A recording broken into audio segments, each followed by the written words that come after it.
other Goethe institutes in other cities, and this will be also in the center and the core of our event tonight. We will talk about populism and the book you edited in 21, if I'm not wrong. Yes. Der populistische Planet, and you will read one text in 2 parts of this book, which is in English, naturally. So, and you will have certainly also the possibility to ask some questions if you want, because populism is a subject which leads to many questions. Yes, but many unsolved questions. Yeah, many unsolved questions. Yeah. Anyway, I would like to start, Jonas, to talk just 2 minutes about your oeuvre, what you wrote. You would say by yourself you are a novelist or a philosopher, an essayist, because reading your works, I think one can think, because you studied philosophy, you worked also about Rorty, that philosophy plays an important role in your books. Is this the case? It does, yes, but I wouldn't dare to call myself a philosopher. I'm just not enough of a philosopher to have that title. I'm mostly a novelist and maybe an essayist, and of course my novels and the essays are kind of deeply rooted in philosophy. That's, yeah. Your first book, it was also nominated for the Swiss Book Prize and highly remarked by the critics, was Frühling der Barbaren, so Spring of Barbars. So who are the barbars in this case? The barbarians in this case are mostly young British bankers from the London city. It plays in a oasis resort in Tunisia, where my main character, a Swiss business guy, visits some business companions in Tunisia and is invited to their hotel, and he meets there this huge group of young, mostly British bankers, investment bankers, traders, and they celebrate a very luxurious wedding there. And in the wedding night, Great Britain has to declare bankruptcy, and they wake up with a headache and not working credit cards, and they have no jobs anymore. And then I would say they start acting barbaric. And how do you say, because it's taking place in Tunisia, as you said, in a resort, do you experience by yourself this situation? No, absolutely not. I haven't even been to Tunisia when I wrote the book. Yeah. I went to Tunisia much later, like 3 years later, when the book was translated into French and Arabic. I went there for a reading tour. But before I didn't, and that's kind of strange for me, because normally I do a lot of research for my books and I travel there and I want to know what I'm writing about. But in this case, it was different, because it's not a book about Tunisia. It's a book about this resort in Tunisia, and this resort is a highly artificial place. It's something a German resort designer made up because she thought that's what it should look, and it could be everywhere, and it has just this, ethnic decoration, maybe a Tunisian fez as a lampshade, and some carpets, some Tunisian carpets and stuff. But it's actually a very international place, and it's a made-up place. And the whole view on Tunisia in this book is a very, very European view, and that's also one of the topics of the book. It's about that in I would say the last resort for totally unironic Orientalism is tourism. In touristic places, you can find this totally unironic notion of Orientalistic cliches, and that's what I'm playing with in the book. I see. And how to say this? Is this a little bit one of your interests, to bring together, so to say, different worlds, different cultures? Is this because It we'll is, talk a little bit later about the second book. Yeah. So is this clash, is this important for you? It is, because we yeah. are talking about Rorty also. Yeah. Did he have any influence with his works on you? On my books, yes, highly. He's actually he's even mentioned in Frühling der Barbaren, not with his name, but there is once a British lady she's the mother of the groom, talks about a philosopher she heard about and something, and this is Rorty. But but Ariane mentioned in the talk that she sometimes watches her personas like somebody, like a how do you say, a scientist, yeah. And I would say that's pretty much the same I do. It's I'm very much interested into milieus and into societies and into cultures. And what I do as a writer, I create something like an experimental situation. Here I have this resort, which is a very small, clear, like a petri dish. There's a border wall around it. The outside world is like dangerous, and you have all those different milieus who have to stay together in this small petri dish. And then I have this interest of like watching them, if I turn up the heat, how they behave. So it's more like a Marivaux approach to literature, maybe. I see.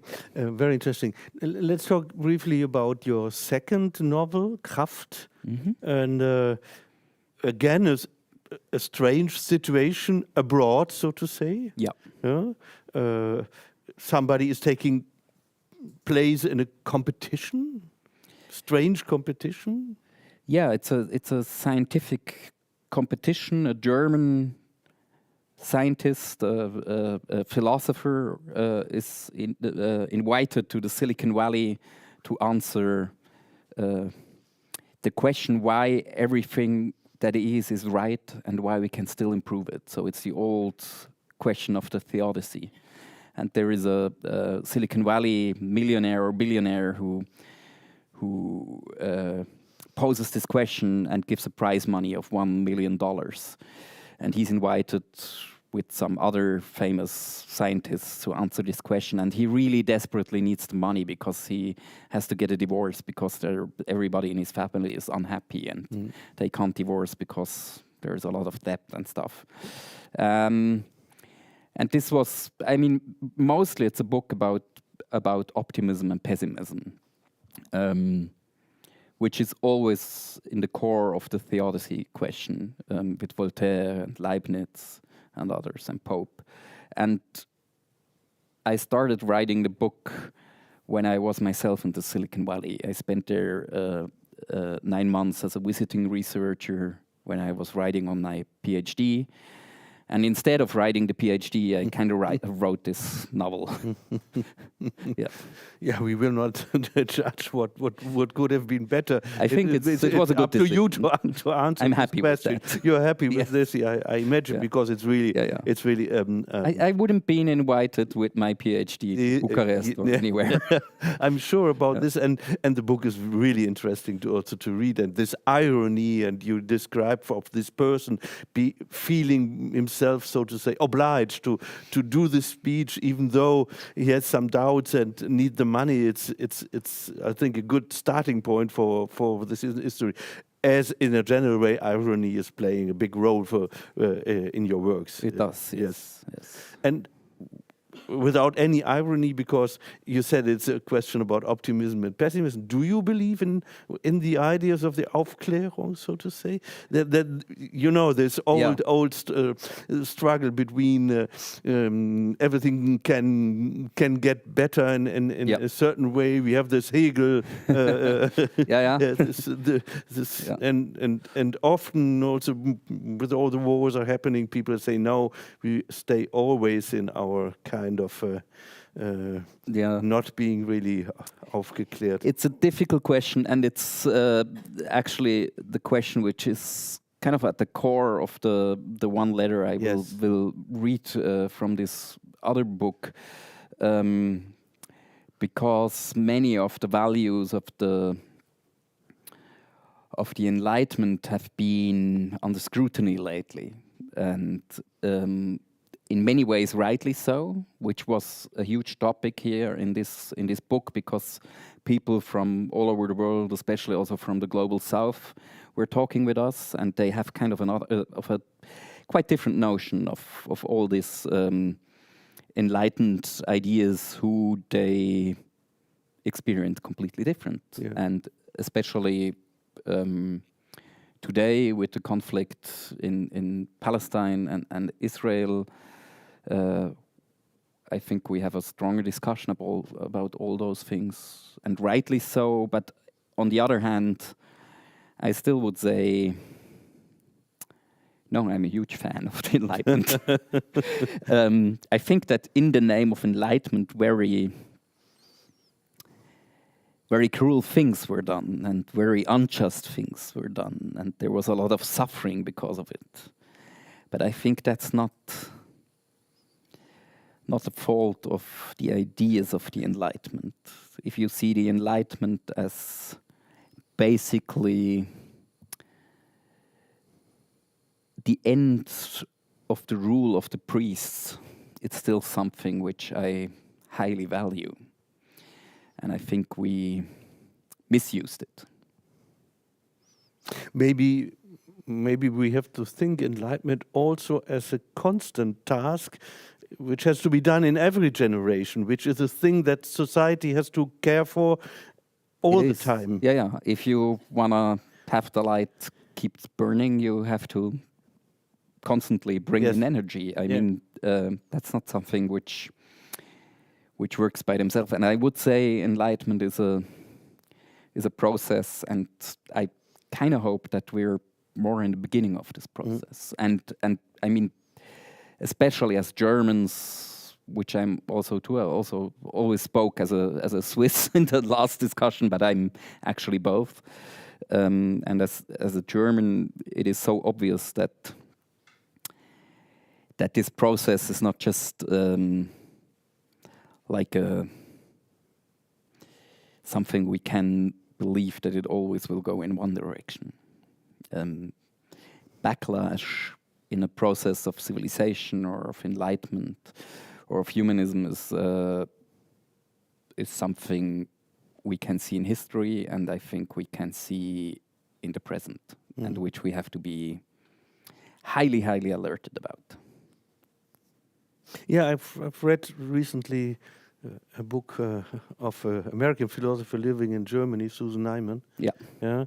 Very interesting, because she tries to save the idea of enlightenment against not being left wing.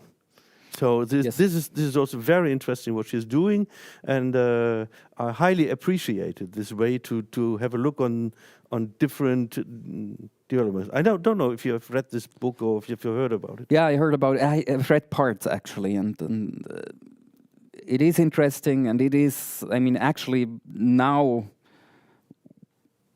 with the new war in the Middle East, it's more and more an important topic, and it's a topic which is right now discussed in a very opposing ways, and that makes it kind of hard. But still, I would agree with you. It's nothing we should throw overboard very easily, because those ideas cause harm. That's true, but they also prevented a lot of harm for many people, and they are still able to do that. I think but we have to do it. The idea alone is worthless. It's just what do you do with an idea? Yeah, and when it comes now maybe to the project we will talk about, and you will read a letter, so to say, of this project.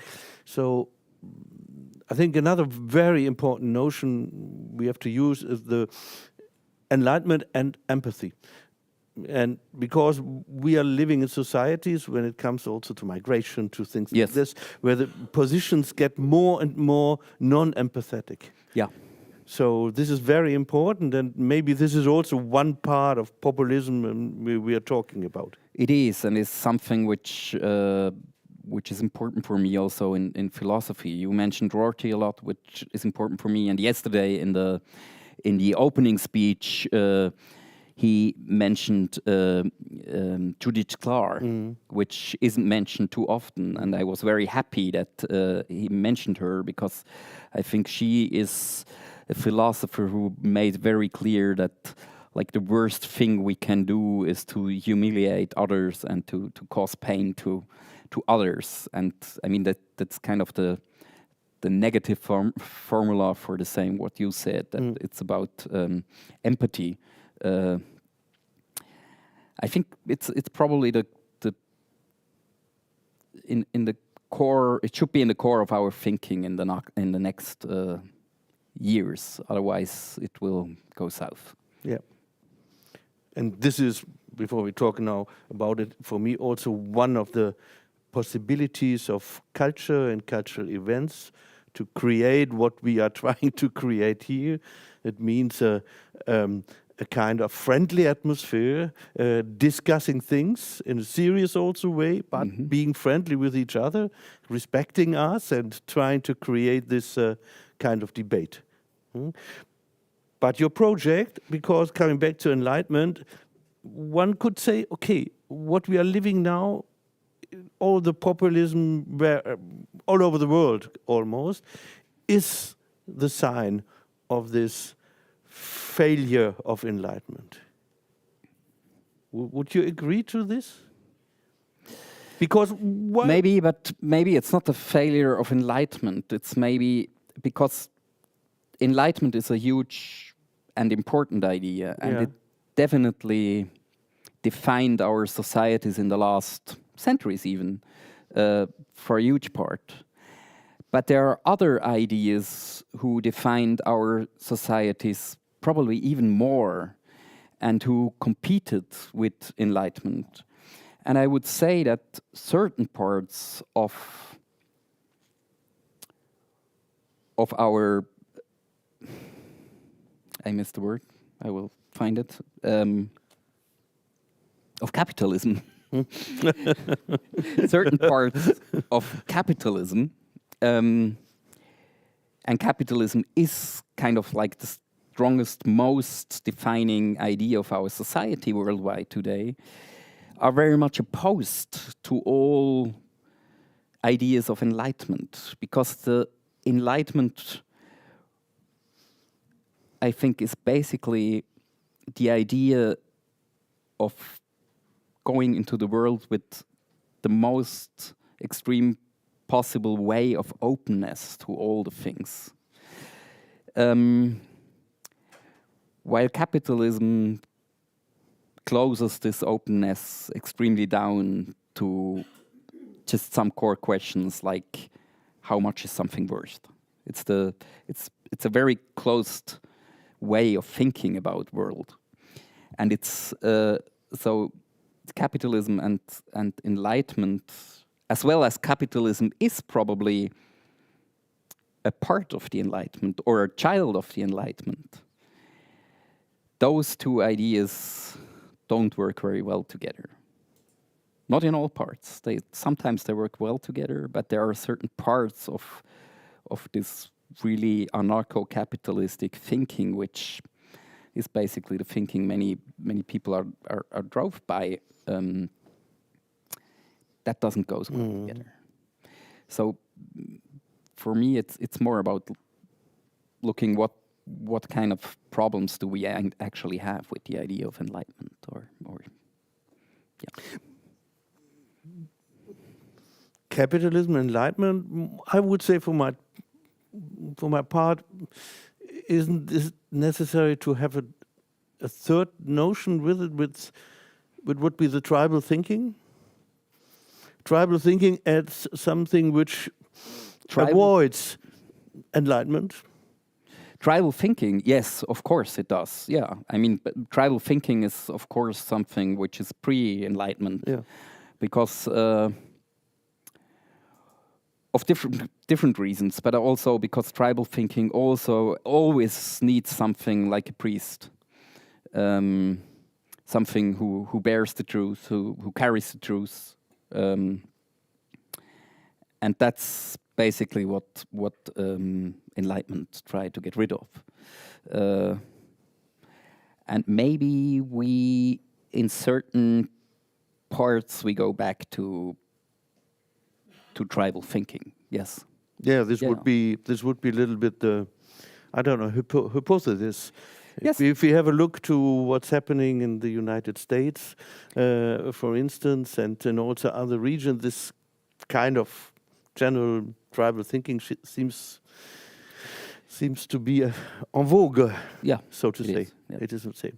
But let's come to your project you want to talk about, the book of different authors who collaborated in your project, was published in 21. Could you tell us a little bit about the genesis of this project? Yeah, it was actually in the beginning not a book project. It was an online project. I was approached by the Goethe Institute in Munich, the main central Goethe Institute, and they asked me if I would like to do a project about populism for their internet platform. And it was a very open question. I could develop whatever I would like to. And I said, yes, I would like to try to write a concept. I would like to do it together with my very close friend, Michael Zichy, who is an Austrian philosopher and always a very important intellectual partner for me. And together we developed a concept where, for me, it was important to, because I never did any online stuff like this. I really write these old-fashioned books which are printed then. I thought about what is actually really the benefit of publishing online. And the strange thing is that most online projects work with very short text and a very high rate of publications. It's a short-term things and small texts. And I thought that's kind of strange, because when you publish online, you have as much space as you like, because it doesn't care if you, in print, it's always a question about space and about how many lines you can print. Online, you can be as long as you like. And you don't have to have any publishing dates. You can do it all very open. So I said I'm going to find a group of people from all over the world, journalists, writers, philosophers, who I want to have an exchange of letters, a really old-fashioned format. And so we started exchanging letters about the topic of populism in our countries. And the letters could have been as short or as long as you like.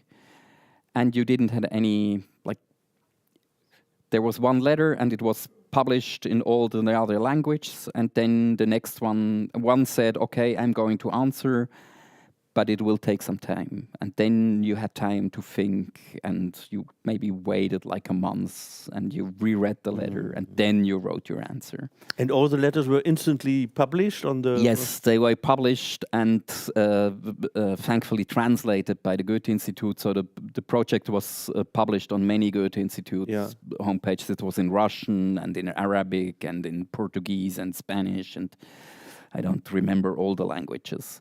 And one of the nice ideas was also that everybody was able to write in their own language. They didn't have to write in English. Yeah. Because it's, as you can hear, if we speak English, it's kind of not the real deal. And we found a nice group of people. It was Michael Zichy, the Austrian philosopher. Then we had a dear friend of me, Josef Raka, who is a philosopher and novelist from Cairo. We had Carol Pires, who is a very interesting young journalist. She was the youngest. She was like 28 when we wrote it, from Brazil. You can read her essays about Brazil in the New York Times, which are like the best things you can read about the situation in Brazil. We had Yvonne Nadiambo Obur. She's a novelist from Kenya. We had Naren Bedide, who is an Indian poet and activist for the, what is the name in English? Die Unberührbaren, the lowest caste. Untouchables, thanks, yes. He's an activist in this field. And we were so lucky that we had Agnes Heller in our team too. At the beginning of the book, and sadly she died about in the middle of the project. She wrote two letters and died then in a quite an old age, but it was quite a blow for the project because she was really, really inspiring from the beginning. She was 91 and she has this really crazy life story. I don't know if you heard about her. She was escaped the Nazis as a young Jewish girl in Hungary, fled to Australia. Then she survived the war. Then she studied with Lukács, was his assistant. Then she got in real trouble with the communists, had to flee them to Australia, and then she became the successor of Hannah Arendt on her chair. And in the high age, she went back to Hungary, and she was very brave and very inspiring. And it was great to have her on the team. Yeah. How much letters were written?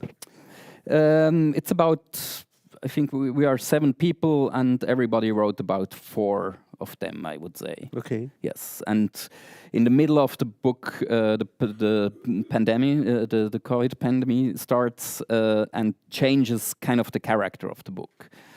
I first was afraid that it will be a Corona book from there on.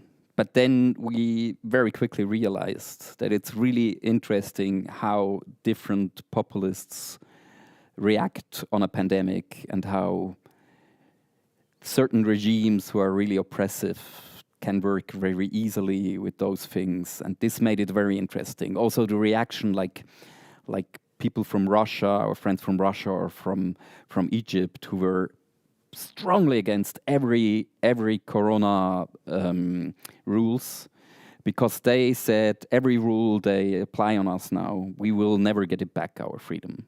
And of course, that's exactly what the Querdenker in Germany and Switzerland said.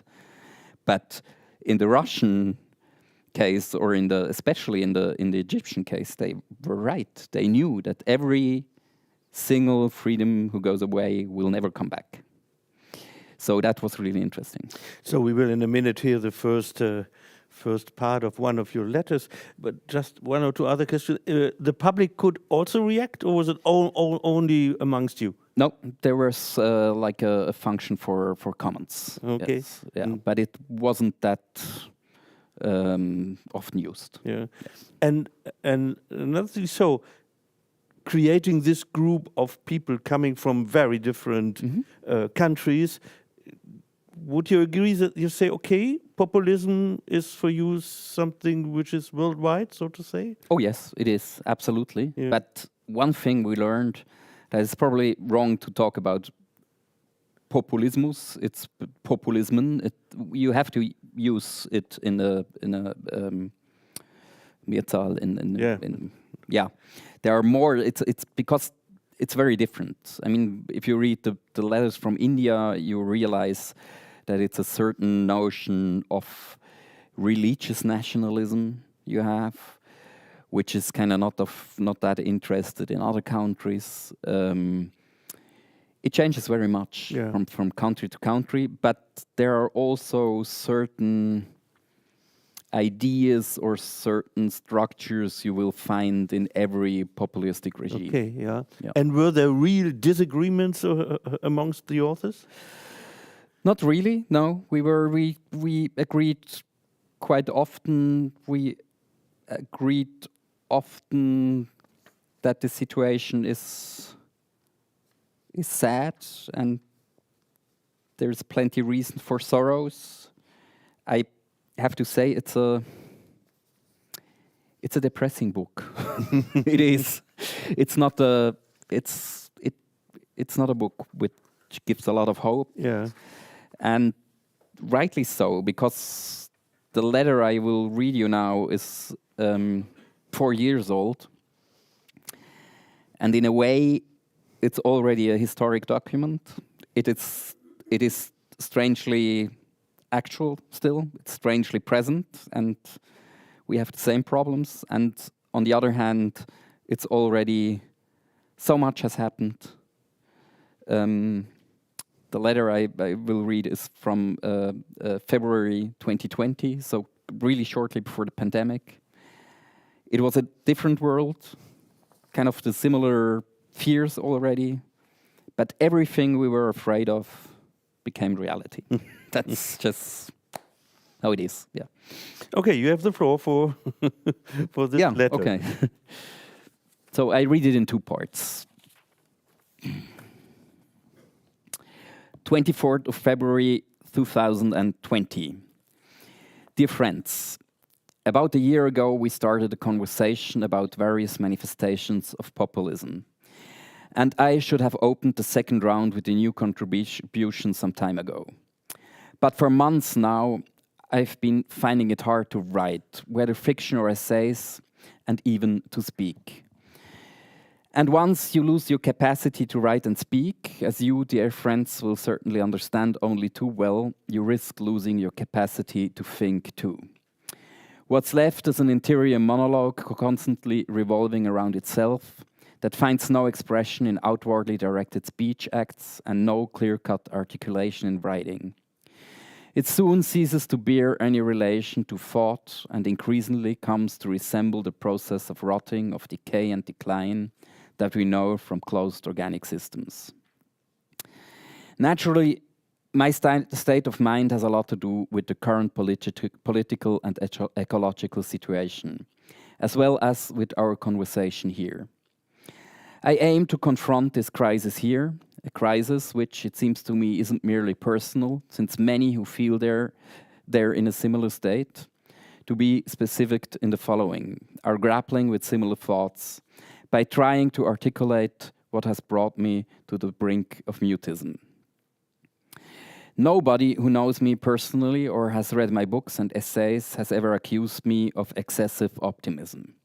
Indeed, a certain pessimism has accompanied me my whole life long. But I always managed to keep up a modicum of optimism, without which I could hardly have written books or taken part in political debates. Why would I do any of that if I didn't have some conviction somewhere, sometimes buried deep down inside, but still there nonetheless, that things are changing, albeit unbearably slowly for the better, and that I can make a contribution, however small that might be, by speaking out. But I'm having an increasingly hard time mastering what little is left of my optimism. That has to do with our subject matter and our conversation about it, though in different ways. The most obvious place to start would be where Maria, that's Maria Stepanova, the Russian poet, journalist, and novelist, who wrote with us.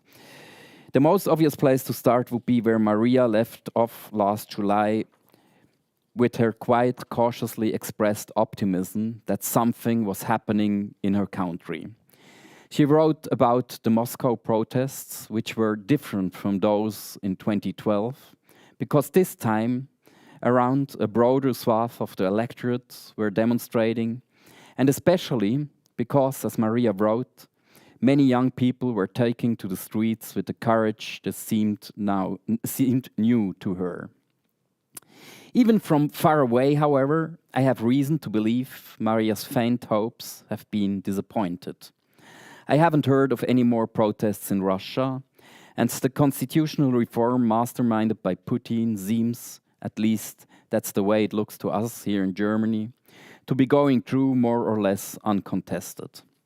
So once again, Maria, your hopes that the country no longer wants to live in a made-up past, but in a present in which young, progressive, social liberal forces have a say, have been dashed and deferred to a made-up future.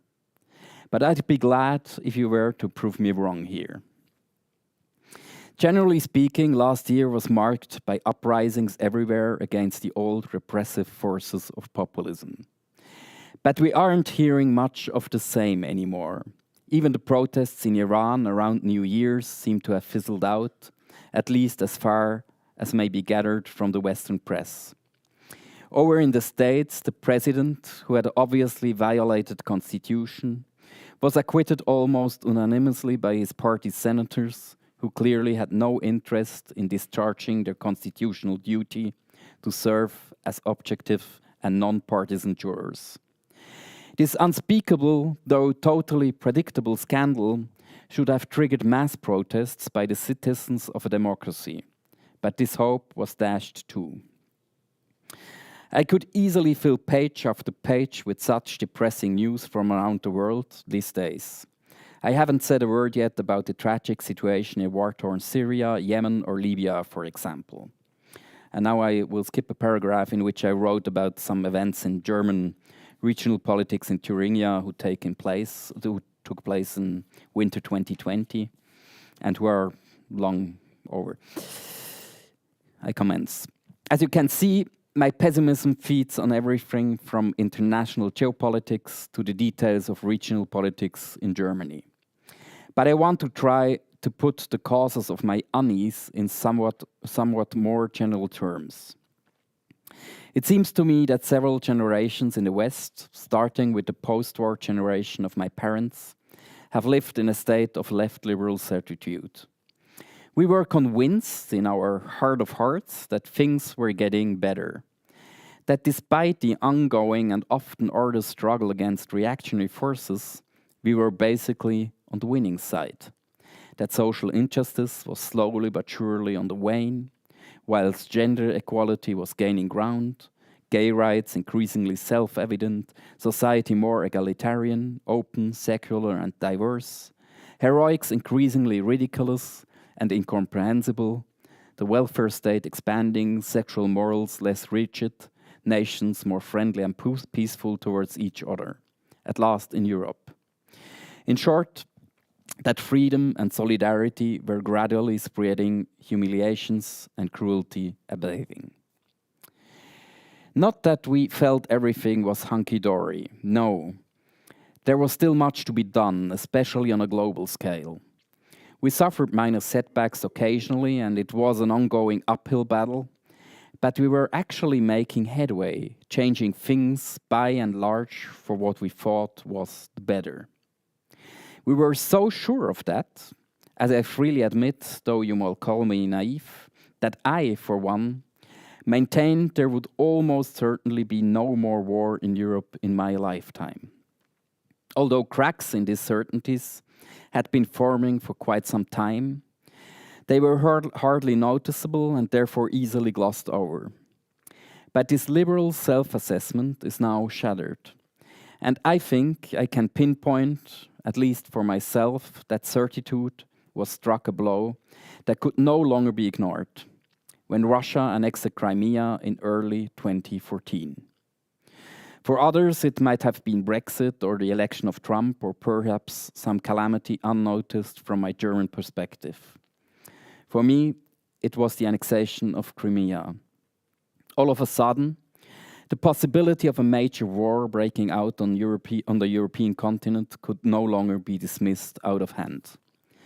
But what seems even more crucial to me is that the moment marked the return of the ruthless old geopolitics of might makes right, just as we'd been hoping it would be overcome by Obama's presidency, which may sound quite naive in hindsight, but that's how it felt back then.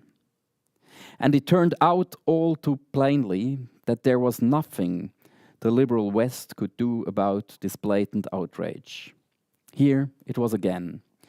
That horrible, old, bull-necked chauvinism, that barrel-chested brutality, that smirking, anti-intellectual machismo, those dumb heroics.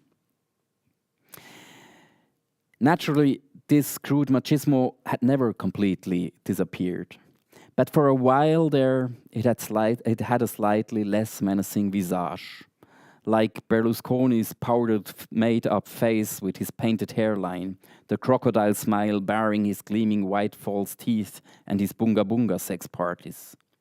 There was something laughable about all that because he was so obviously a dinosaur, a species on the way out, but still pounding with its last ounce of strength on his dyed chest hair.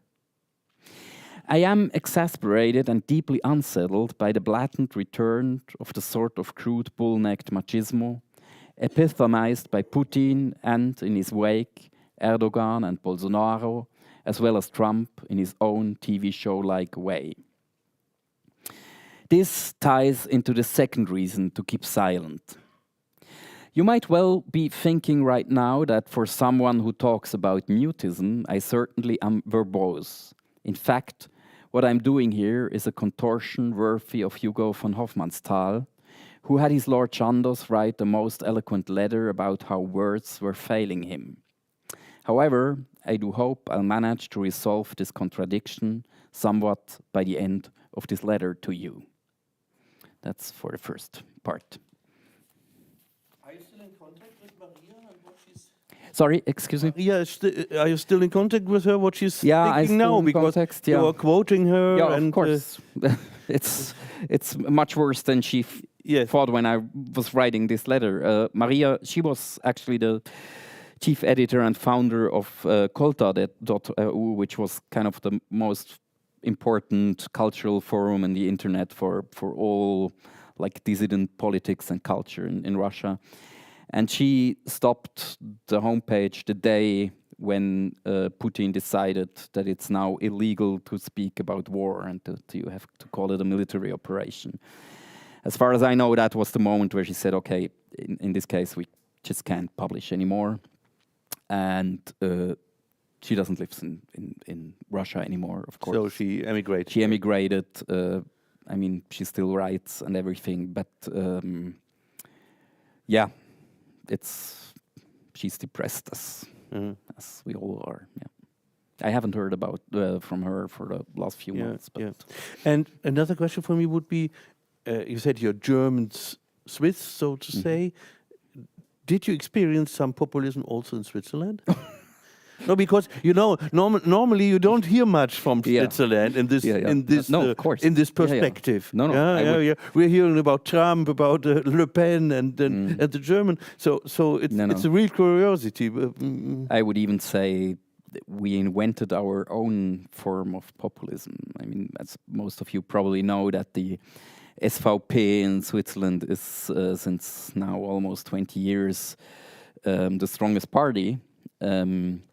With around 29%, and the SVP is certainly, you can certainly call a populist party, especially in their aesthetics they use in elections,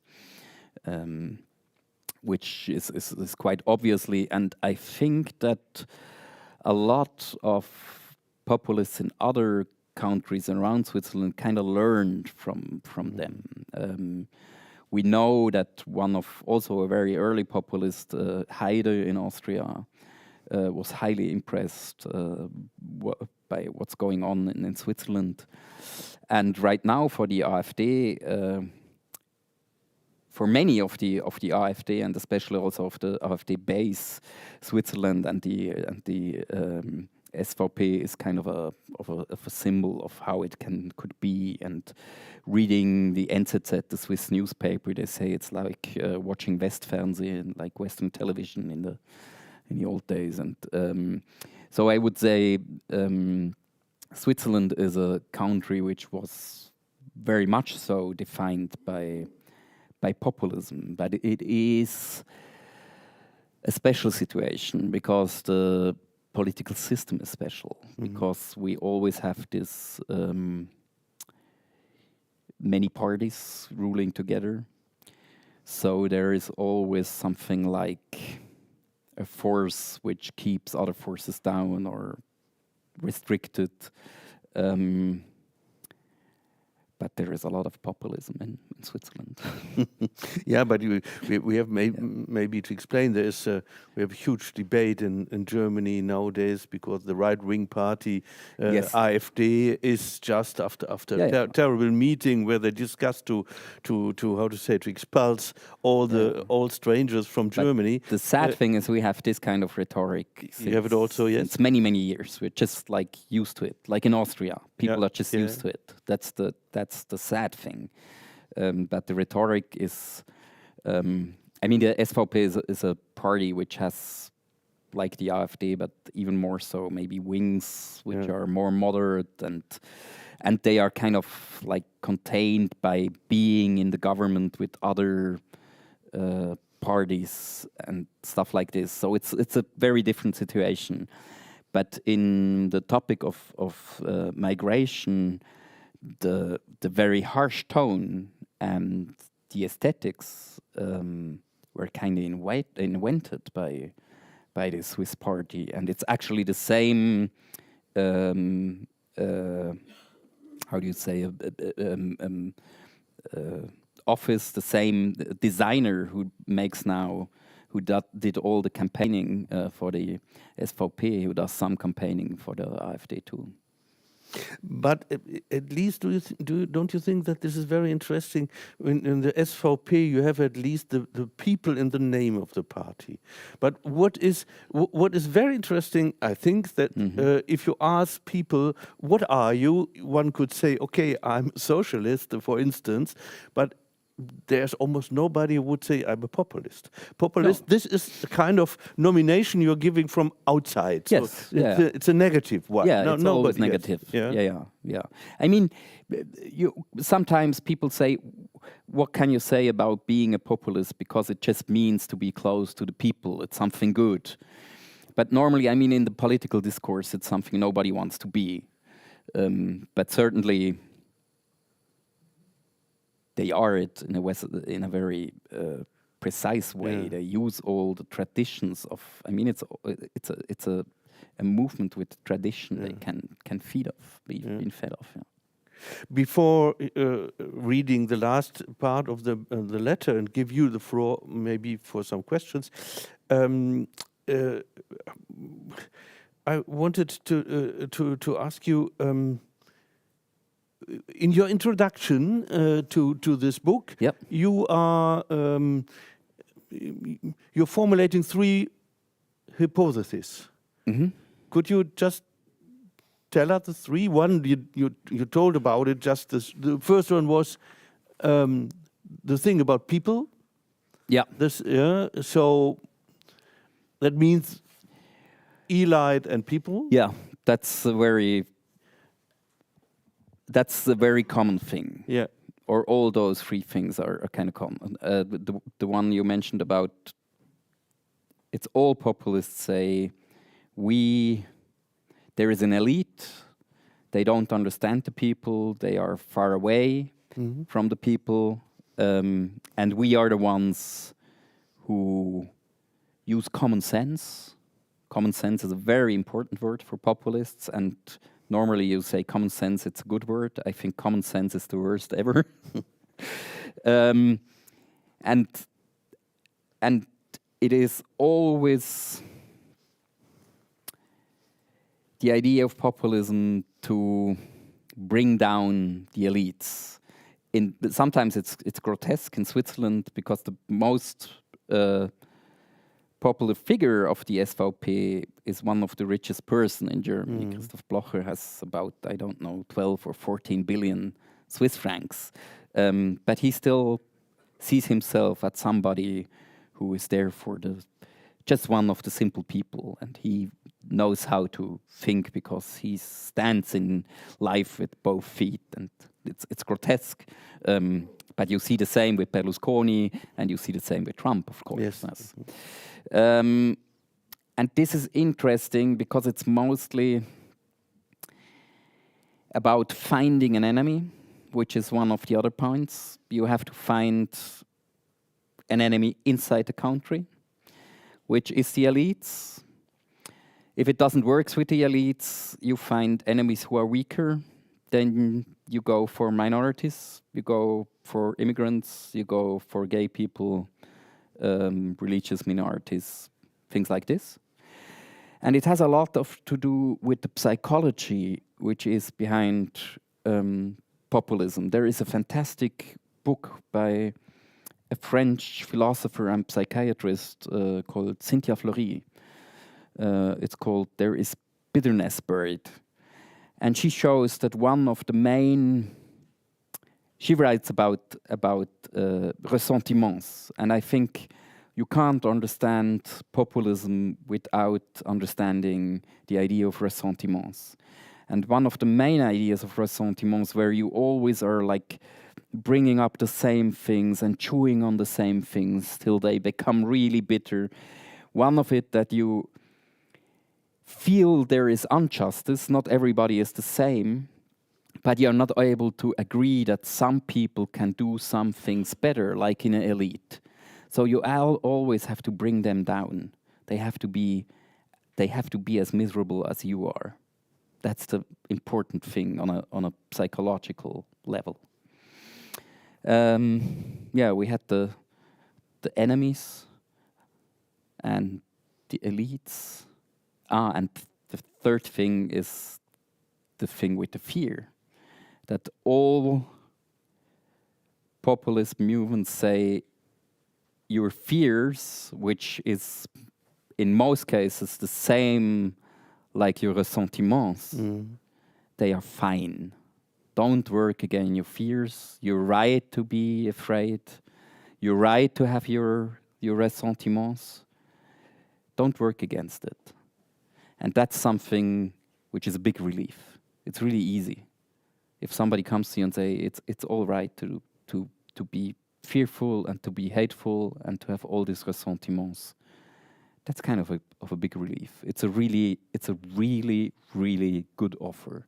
And that's why it's so hard to fight against populism and right-wing movements. Thanks for this explanation, Jonas. We'd like to hear the end of the letter. So the second reason has to do with Yvonne's letter. Yvonne is Yvonne Adhiambo Owour, the Kenyan novelist. So the second reason had to do with Yvonne's letter of last May, which began with a confession that she was writing from what she called a Schadenfreudian position. She went on to explain, I quote Yvonne, "The place, space and time from which this theme has popped, the fact of one being a creature from one of those post-Enlightenment world-imagined alterities, places whose actual narrative of existence and meaning have been written over and then persistently reframed elsewhere, and the grammar not of their making imposed, whose experiences of life are threaded as exotic or absurd, whose experiences of what is known as populism had been written off as human aberrations rather than as signals of what can unfold in any human society at any time, whose people have for too long endured ceaseless pontifications from mostly Euro-American secular missionaries, expounding on the merits of a secular trinity of democracy, human rights, and the rule of law, and who has also watched in futile, furious helplessness as that unholy trinity was brutally delivered by similar pontificators to places like Iraq, Libya, or Afghanistan, with no sense of irony that millions were and are murdered in the process.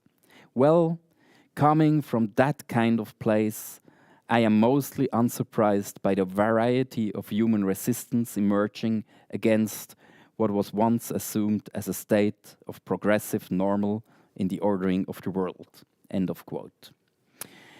Yvonne's comment has haunted me over the past few months. I've come across variations on it again and again in the writings of other authors and in private conversations. It has hugely exacerbated my unease.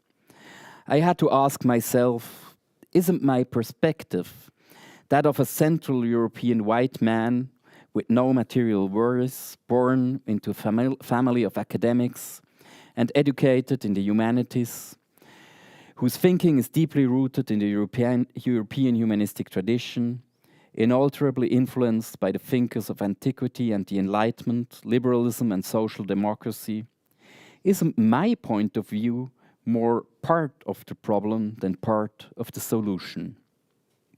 Is my opinion simply unwanted right now? I must stress that I don't mean this in any insulted or narcissistically slighted way.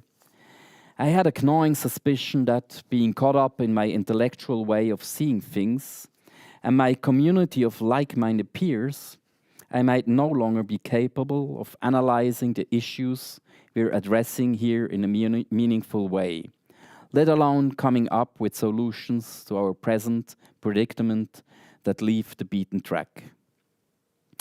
Which automatically leads to the next question. Shouldn't I just shut up so as not to fuel, albeit inadvertently and with good intentions, the discourse we're actually trying to combat? Or at least so as to make room for opinions from different perspectives that are far too seldom heard? As you can see from this letter, however, after grappling with these questions for a long time, I have eventually changed my mind. This decision was largely thanks to a few lines from Die Kalte Schulter, The Cold Shoulder, a 1989 novel by the Swiss writer Markus Werner, which I recently reread after many years. The novel's protagonist, a painter named Moritz Wank, suffering from a creative and existential crisis, travels cross-country to a place near his native village. In a field, he sees the tree from which a college friend hanged himself many years ago. Suicide is, especially as a literary topos, the most consistent form of keeping silent. Wank strikes up an imaginary conversation with his dead friend. He imagines his friend asking him what he has missed all these years. Wank replies that there hasn't been much happy news to report since his suicide. The bull-necked men have rapidly proliferated and wreaked more and more havoc. And then Wank says, everything that troubled you is still with us, and yet you should have stuck around. Yes, you missed a lot, we miss you, and every suicide makes the buffalo side stronger. I read this last sentence as everyone who remains silent makes the buffalo side stronger. So it struck me in my situation as a call to speak out. I should explain that the German words for bull, Stier, and buffalo, Büffel, as well as for bullheadedness, Stiernackigkeit, suggest coarseness, brutality, machismo, meaning the Bolsonaros, Trumps, Erdogans, Orbans, Höckes, and Putins of the world. Those who keep silent are bolstering the ranks of the coarse and the cruel. We must use our voices to keep a certain way of speaking alive, to insist on the value of fact-based arguments and speak out against the misuse of language, to humiliate others, and to justify brutally. I cannot claim that this regained conviction has dissipated the above-described unease or answered the many questions I ask myself. No, I think I need to rethink a great many liberal self-certitudes that have been shaken up. Nor, of course, that this conviction resolved the question of perspective, of a representative view, of being stuck in the filter bubble of a community of discourse. Rethinking won't be enough to solve that problem, but listening might help. In my present state of mind, there is only one thing I can say with certainty. Cruelty must be prevented. And now, as I come to the end of these remarks, I have at least scrapped together enough leftover optimism to believe that we can indeed make a small contribution by speaking out, even if it's only a matter of not giving way to the buffaloes. It is encouraging to see that Carol comes to a similar conclusion in her last letter, and I venture to believe that Agnes would have agreed with me too. Yours cordially and with faintly enduring optimism, Jonas. Thank you, Jonas. Thank you.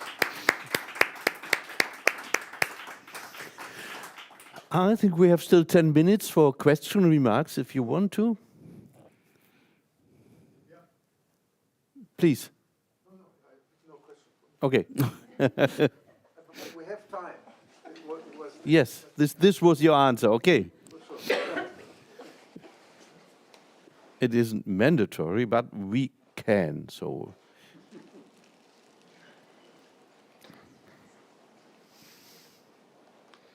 If not, we make another break for 15 minutes before the beginning of the next event with Norman Ohler. I think very interesting, also related to what we are talking about, what people use to make other people do what they want. Thanks a lot once again, Jonas Lüscher. Thank you for your attendance and your patience. And we see you again after the break. Thanks. Thank you. Vielen Dank. Gerne.